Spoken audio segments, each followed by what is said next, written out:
Yo, what's going on, guys? KrispyFlakes here. For today's video, we continue the ranking series by ranking every NBA team's starting power forward. So we've done point guard, shooting guard, small forward. Do have to admit, guys, before we get going on this right here, that a few of these are just like wrong when it comes to the player that's representing that position for that team. So I will do my best to kind of like call that out and stuff. But I've been using the same users' rankings just so I don't get like player overlap and stuff like that, man. But it's really not a big deal because most of these are actually correct. Also, I do have to apologize, guys. My small forward one, I took a big time L with one of the players on there. My apologies for the disrespects towards Bojan Bogdanovic.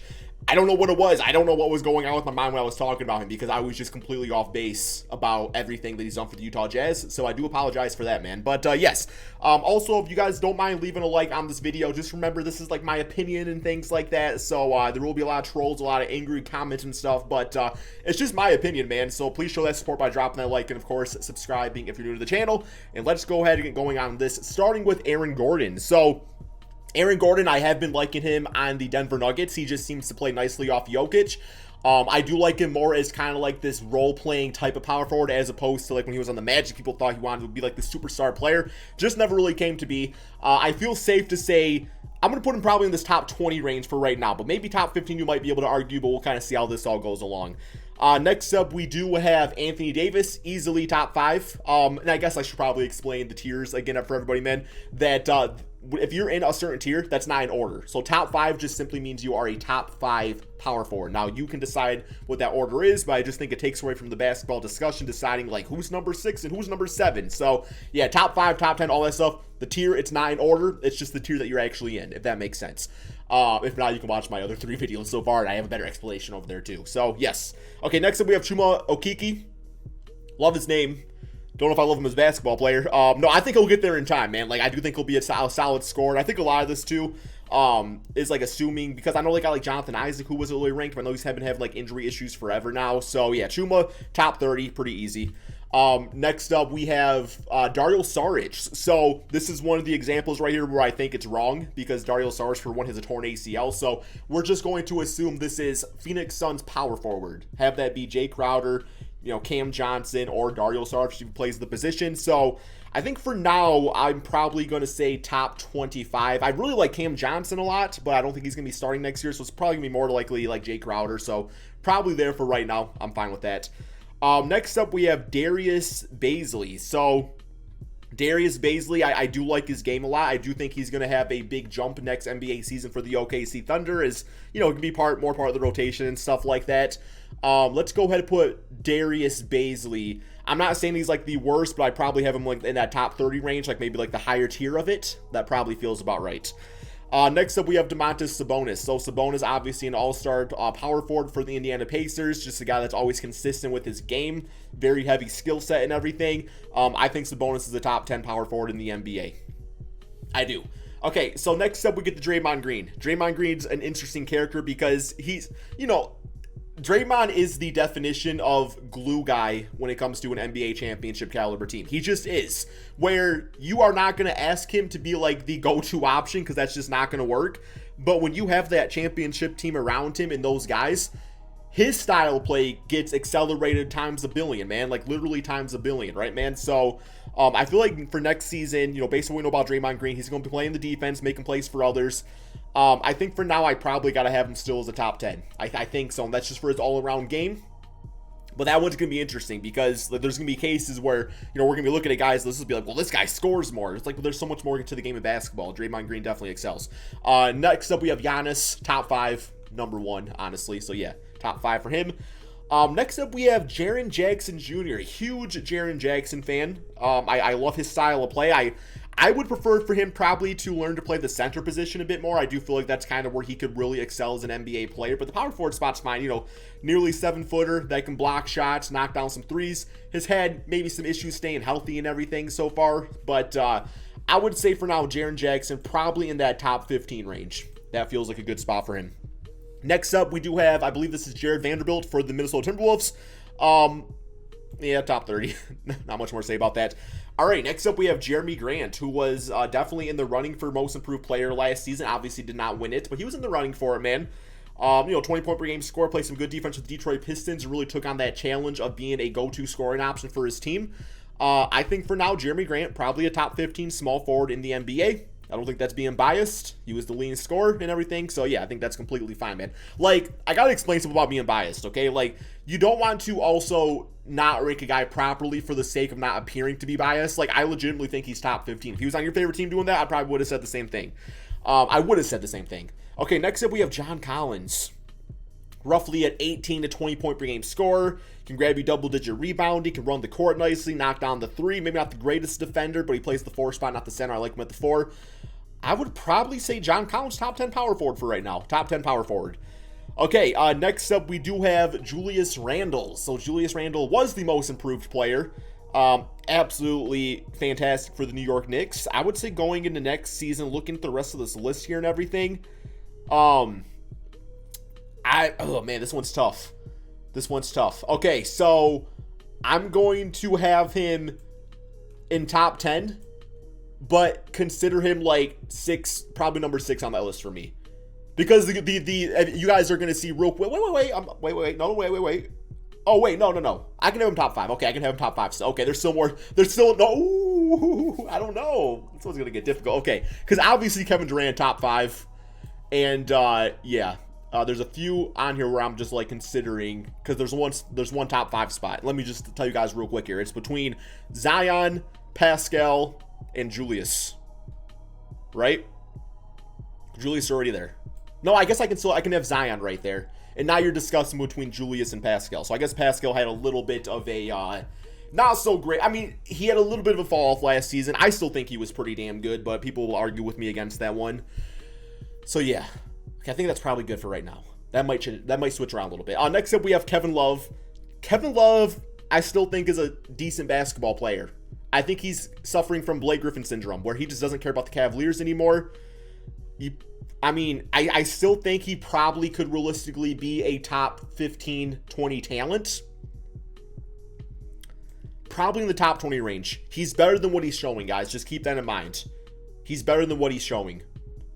Okay, next up we do have Kristaps Porzingis. Yes, in the playoffs he's probably top 35, but grand scheme of things, he's still a great basketball player, and I think it's okay to probably say Kristaps. I'm probably going to have Kristaps as top 15. Years past, I would have said top 10. Still capable of being that guy, but sometimes you're not that guy. Alrighty, next up we do have Marcus Morris. So Marcus Morris is a very underrated basketball player. I would probably say for now, Marcus Morris probably deserves that top 15 spot. He does. He deserves top 15. He's kind of like a silent killer out there where he's going to put up some nice numbers that just nobody's really going to talk about it. But also serviceable defense, has a good all-around game. I like him a lot, man. Okay, next up we do have Marvin Bagley. So Marvin Bagley, I'm probably going to have his top 25. That's just because we haven't really seen enough out of him yet. There's still so much more we need to actually see. So yeah, he'll be in top 25. Pascal Siakam, I still have as a top 10 power forward in the NBA. I think a lot of people were expecting him to be like that go-to top 5 option, and he just wasn't really that, which is okay, man, which is okay. I do think that, having some of the new pieces and stuff on the Raptors are going to help, and I think, just being healthy and hopefully getting to play in Toronto again is going to help them out a lot. Okay, next up, we have Patrick Williams. So Patrick Williams is going to be like my case of the dude that can make the biggest... Man, ooh, this one's... You know what? I'm looking at the rest of the guys on this list here, because I was going to have him in like the top 20 range. I think Patrick is top 15, right? I think he is, man. Or at least he's going to live up to that. I definitely believe in that. Okay, yeah, I think I have him right there, man. I really like his game a lot, bro. Like, this dude looking nice in Summer League and everything.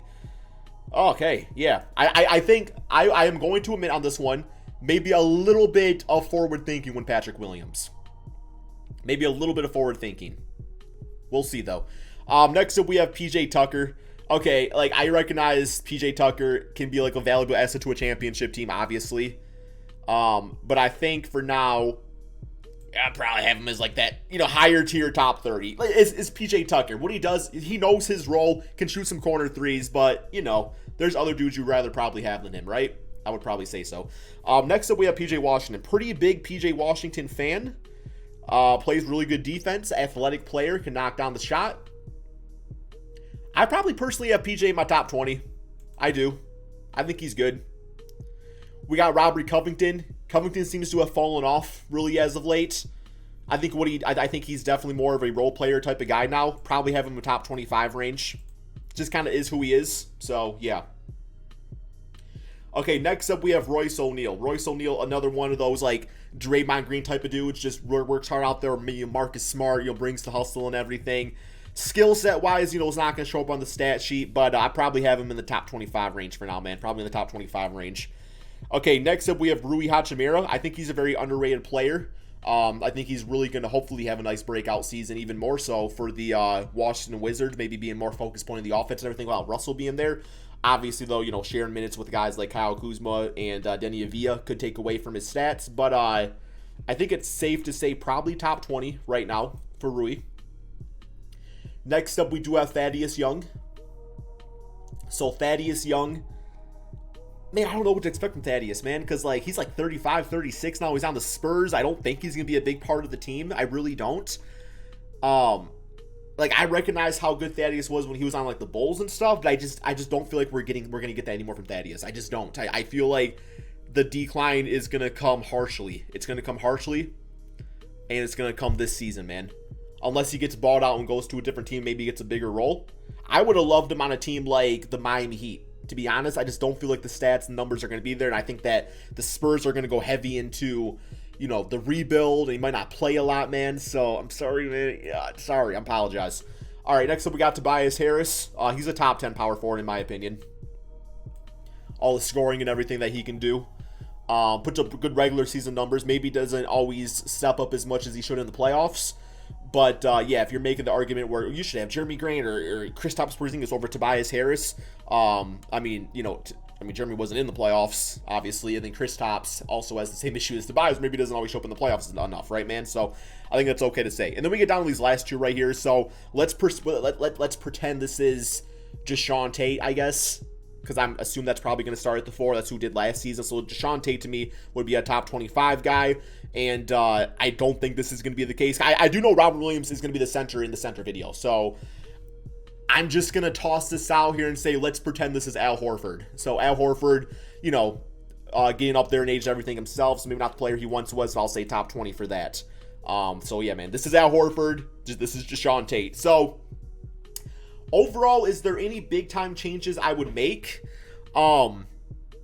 I don't think so. I think I feel pretty solid about this list. The only one that maybe you can make a case of is maybe I have Pat Will a little bit too high, but I really am expecting a breakout season for him. Kevin Love, I feel like top 20. I still think he could be higher than that if he really tried. We just haven't really seen that effort. Yeah, man, this is a pretty good list. I feel good about it. The top 5, a lot of it is either you're just getting up there in age, so I don't think you're going to be as utilized with the team, or you're a bit of a younger player that maybe has a lot to prove still over some of the other guys. Because Royce, Jay Crowder, we'll pretend that is, Rocco, Marvin, and Deshaun. Yeah, I think I'm still taking all these guys in the top 20 over them still. I do think so with that.